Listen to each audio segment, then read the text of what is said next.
Hare Krishna. In yesterday's Bhagavatam session, the perfection of yoga achieved by the four Kumaras was described beautifully by Brahmadeva, and Swami Prabhupada has written an excellent commentary for that particular verse, and I wish to share that with you all. So, the verse is verse number 45. Brahmadeva says, Pumsam gaptim mrigayatam iha yoga margair ध्यानास्पदं बहुमतं नयनाभिरामं पौंस्नं वपुः दर्शयानम् अनन्यसिद्धैर् औत्पत्तिकैः समघृणन् युतम् अष्टभोगैः. So he says, this is the form of the Lord which is meditated upon by the followers of the yoga process, and it is pleasing to the yogis in meditation. It is not imaginary but factual, actually proved by great yogis. The Lord is full in 8 kinds of achievement, but for others these achievements are not possible in full perfection. Swami Prabhupada's commentary on this particular verse is, the success of the yoga process is very nicely described here. It is specifically mentioned that the form of the Lord as four-handed Narayana is the object of meditation for the followers of Yoga Marga. In the modern age, there are so many so-called yogis who do not target their meditation on the four-handed Narayana form. Some of them try to meditate on something impersonal or void, but that is not approved by the great yogis who follow the standard method. The real Yoga Marga process is to control the senses, sit in a solitary and sanctified place, and meditate on the four-handed form of Narayana decorated as described in this chapter as he appeared before the four sages. This Narayana form is Krishna's expansion. Therefore, the Krishna consciousness movement which is now spreading is the real topmost process of yoga practice.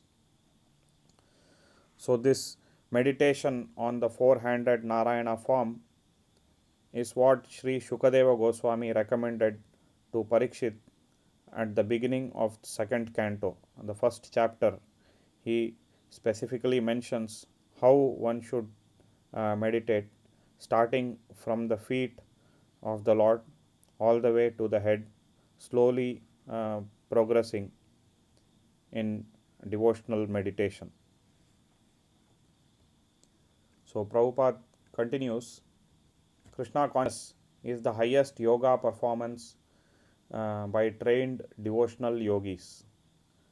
Despite all the allurement of yoga practice, the 8 kinds of yogic perfections are hardly achievable by the common man.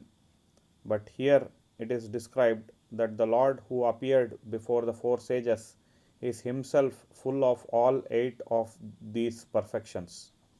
The highest Yoga Marga process is to concentrate the mind 24 hours a day on Krishna.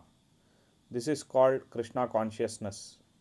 The yoga system as described in Srimad Bhagavatam and Bhagavad Gita, or as recommended in Patanjali's yoga process, is different from the nowadays practiced Hatha Yoga as it is generally understood in the Western countries. So, Prabhupada says the highest yoga is to concentrate the mind 24 hours a day on Krishna. And Krishna in the 9th chapter of Bhagavad Gita says, Satatam kirtayanto mam yatantascha dhrudavrataha namasyantascha mam bhaktya nityayukta upasate. Always chanting my glories, endeavoring with great determination, bowing down before me, these great souls perpetually worship me with devotion.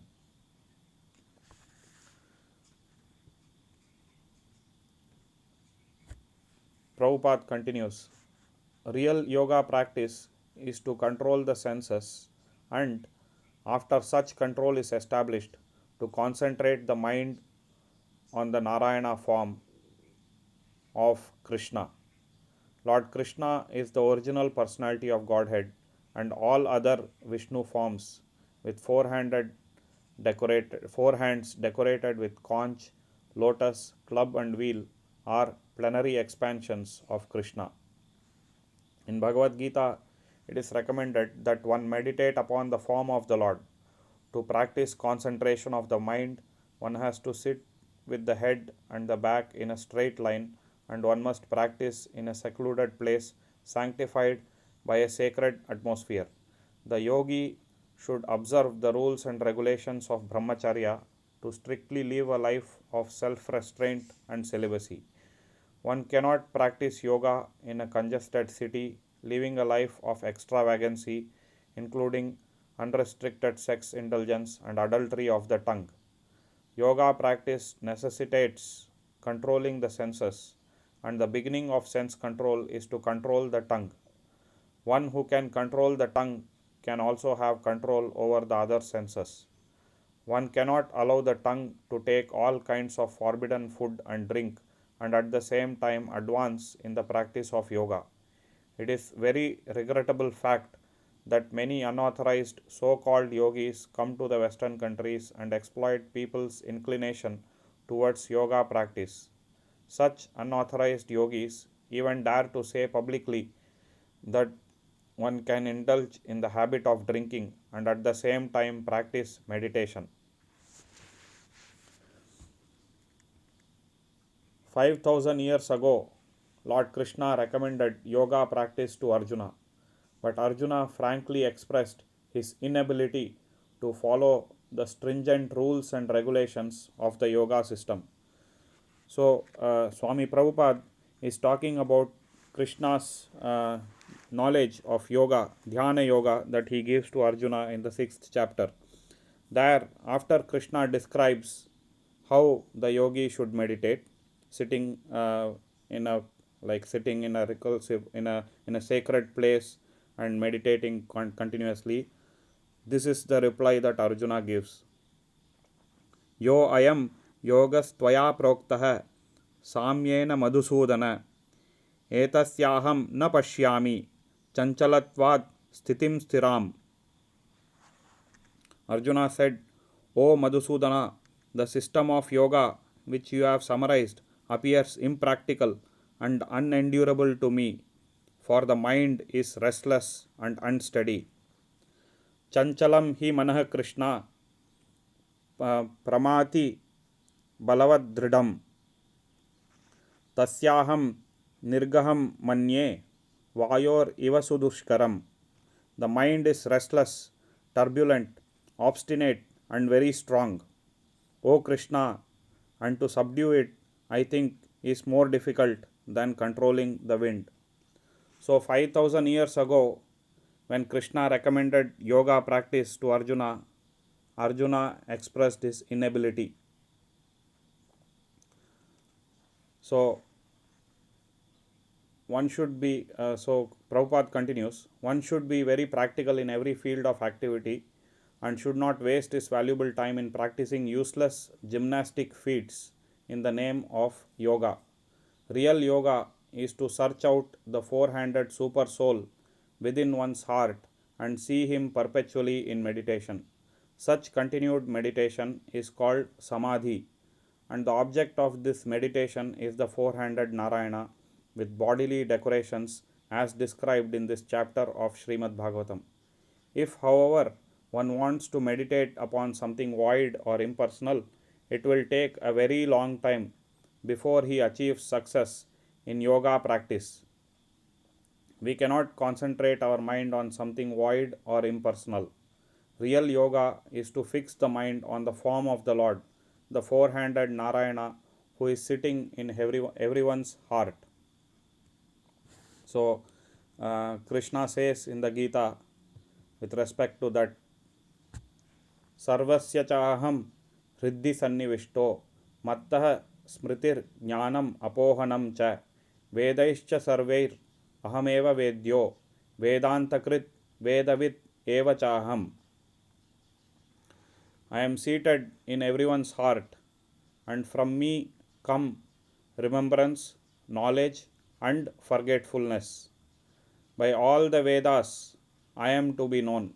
Indeed, I am the compiler of Vedanta, and I am the knower of the Vedas.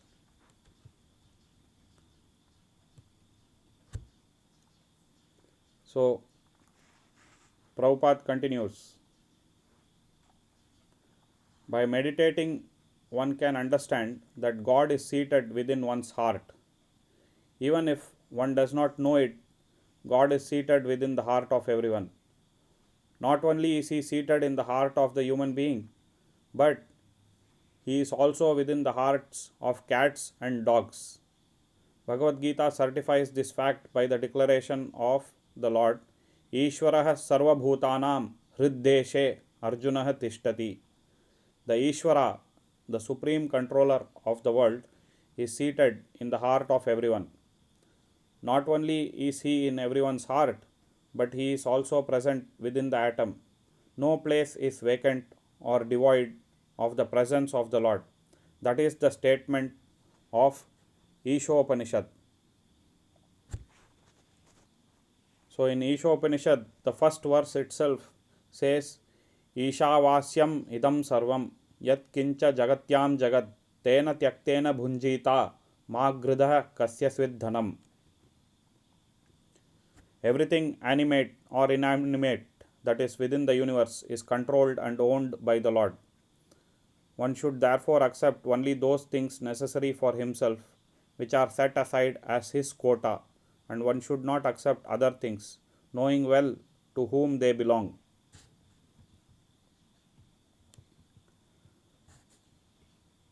God is present everywhere, and His right of proprietorship applies to everything.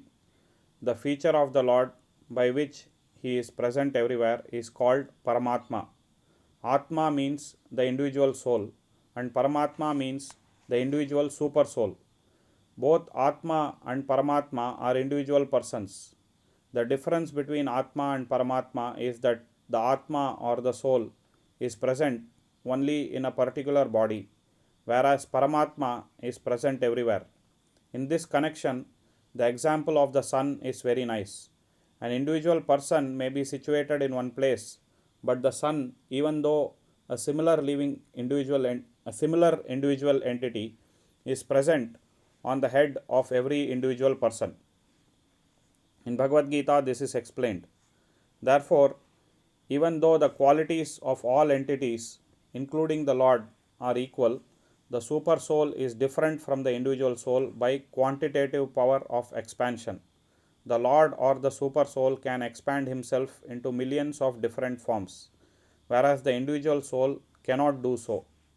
The super soul, being seated in everyone's heart, can witness everyone's activities, past, present, and future.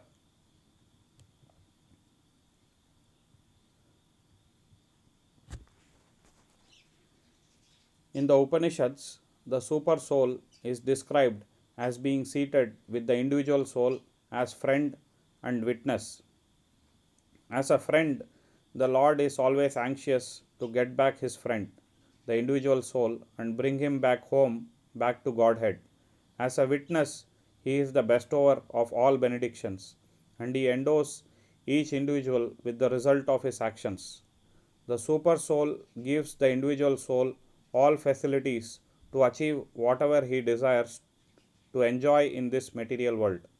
Suffering is a reaction to the living entity's propensity to try to lord it over the material world. But the Lord instructs his friend, the individual soul, who is also his son, to give up all other engagements and simply surrender unto him for perpetual bliss and an eternal life full of knowledge. This is the last instruction of Bhagavad Gita, the most authorized and widely read book on all varieties of yoga. Thus, the last word of Bhagavad Gita is the last word in perfection of yoga. So that last word is basically Sarvadharman Parityajya Mamekam Sharanam Vraja Aham Tvam Sarvapapebhyo Mokshayishyami Ma Shuchuhu. So that is, he says, simply surrender unto me. It is stated in Bhagavad Gita that a person who is always absorbed in Krishna consciousness is the topmost yogi. So that verse actually comes at the end of the 6th chapter. Krishna says, Yoginam api sarvesham madgatena antaratmana shraddhavan bhajate yomam same yukta tamo matah. And of all yogis, the one with great faith who always thinks about me, who abides in me, thinking of me within himself, and renders transcendental loving service to me, he is the most intimately united with me in yoga and is the highest of all. That is my opinion.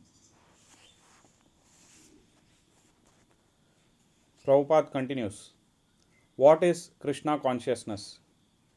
As the individual soul is present by his consciousness throughout his entire body, so the super soul or Paramatma is present throughout the whole creation by super consciousness. This super conscious energy is imitated by the individual soul who has limited consciousness. I can understand what is going on within my limited body, but I cannot feel what is going on in another's body. I am present throughout my body by my own consciousness, but my consciousness is not present in another's body. The super soul or Paramatma, however, being present everywhere and within everyone, is also conscious of everyone's existence. The theory that the soul and the super soul are one is not acceptable because it is not confirmed by authoritative Vedic literature. The individual soul's consciousness cannot act in super consciousness. This super consciousness can be achieved, however, by dovetailing individual consciousness with the consciousness of the Supreme. This dovetailing process is called surrender or Krishna consciousness. From the teachings of Bhagavad Gita, we learn very clearly that Arjuna in the beginning did not want to fight with his brothers and relatives. But after understanding Bhagavad Gita, he dovetailed his consciousness with the super consciousness of Krishna. He was then in Krishna consciousness. A person in full Krishna consciousness acts by the dictation of Krishna. In the beginning of Krishna consciousness, dictation is received through the transparent medium of the spiritual master. When one is sufficiently trained and acts in submissive faith and love for Krishna under the direction of the bona fide spiritual master, the dovetailing process becomes more firm and accurate. This stage of devotional service by the devotee in Krishna consciousness is the most perfect stage of the yoga system. At this stage, Krishna or the super soul dictates from within, while from without the devotee is helped by the spiritual master, who is the bona fide representative of Krishna. From within, he helps the devotee as Chaitya, for he is seated within the heart of everyone. Understanding that God is seated within everyone's heart is not, however, sufficient. One has to be acquainted with God from both within and without, and one must take dictation from within and without to act in Krishna consciousness. This is the highest perfectional stage of the human form of life and the topmost perfection of all yoga. For a perfect yogi, there are 8 kinds of super achievements. One can become lighter than the air, one can become smaller than the atom, one can become bigger than a mountain, one can achieve whatever he desires, one can control like the Lord, and so on. But when one rises to the perfectional stage of receiving dictation from the Lord, that is greater than any stage of material achievements above mentioned. The breathing exercise of the yoga system, which is generally practiced, is just the beginning. Meditation on the super soul is just another step forward. But to obtain direct contact with the super soul and take dictation from him is the highest perfectional stage. The breathing exercises of meditation practice were very difficult even 5000 years ago. Otherwise, Arjuna would not have rejected the proposal of Krishna that he adopt this system. This age of Kali is called the fallen age. In this age, people in general are short living and very slow to understand self realization or spiritual life. They are mostly unfortunate, and therefore, if someone is a little bit interested in self realization, he is likely to be misguided by so many frauds. The only way to realize the perfect stage of yoga is to follow the principles of Bhagavad Gita as practiced by Lord Chaitanya. This is the simplest and highest perfection of yoga practice. Lord Chaitanya demonstrated this Krishna conscious yoga system in a practical manner simply by chanting the holy name of Krishna as prescribed in the Vedanta, Srimad Bhagavatam, Bhagavad Gita, and many other important Puranas. So, the absolute final verse in the Bhagavatam, which comes from the 12th canto, is Nama Sankirtanam Yasya Sarva Papa Pranashanam Pranamo Dukkha Samanash Tam Namami Harim Param. Nama Sankirtanam Yasya Sarva Papa Pranashanam Pranamo Dukkha Shamanaha Tam Namami Harim Param. I offer my respectful obeisances unto the Supreme Lord Sri Hari, the congregational chanting of whose holy names destroys all sinful reactions, and the offering of obeisances unto whom relieves all material suffering.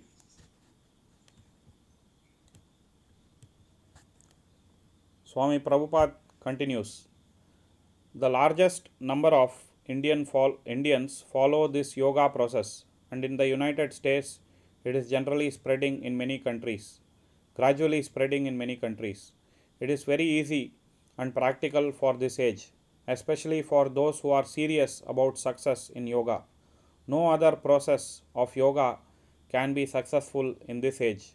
The meditation process was possible in the golden age, Satya Yoga, because people in that age used to live for hundreds of thousands of years.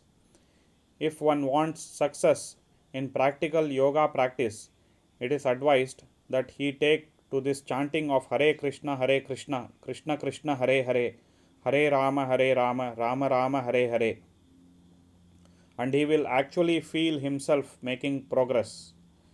In Bhagavad Gita, this practice of Krishna consciousness is prescribed as Raja Vidya, or the king of all erudition. Those who have taken to this most sublime Bhakti Yoga system, who practice devotional service in transcendental love of Krishna, can testify to its happy and easy execution.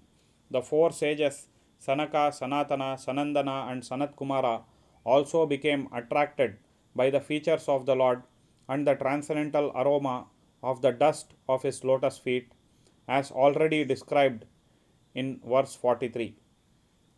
Yoga necessitates controlling the senses, and Bhakti Yoga or Krishna consciousness is the process of purifying the senses. When the senses are purified, they are automatically controlled. One cannot stop the activities of the senses by artificial means, but if one purifies the senses by engaging in the service of the Lord, the senses not only can be controlled from rubbish engagement, but can be engaged in the Lord's transcendental service as aspired to by the four sages Sanaka, Sanatana, Sanandana, and Sanat Kumara.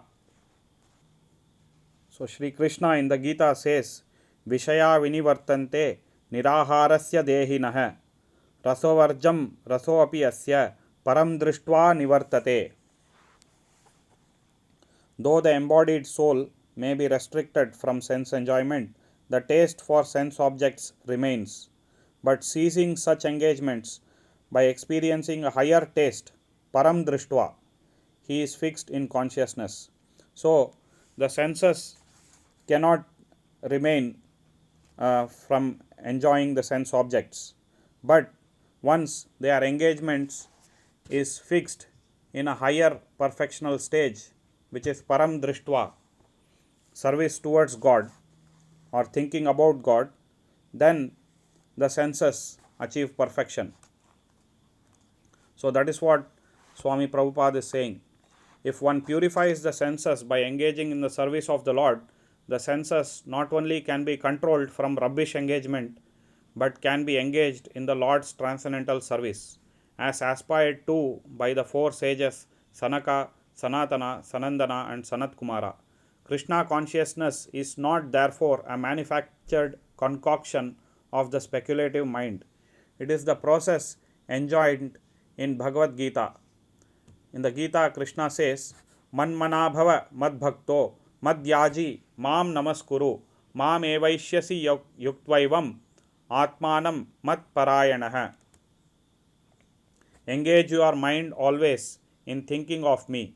Become my devotee. Offer obeisances to me and worship me. Being completely absorbed in me, surely you will come to me.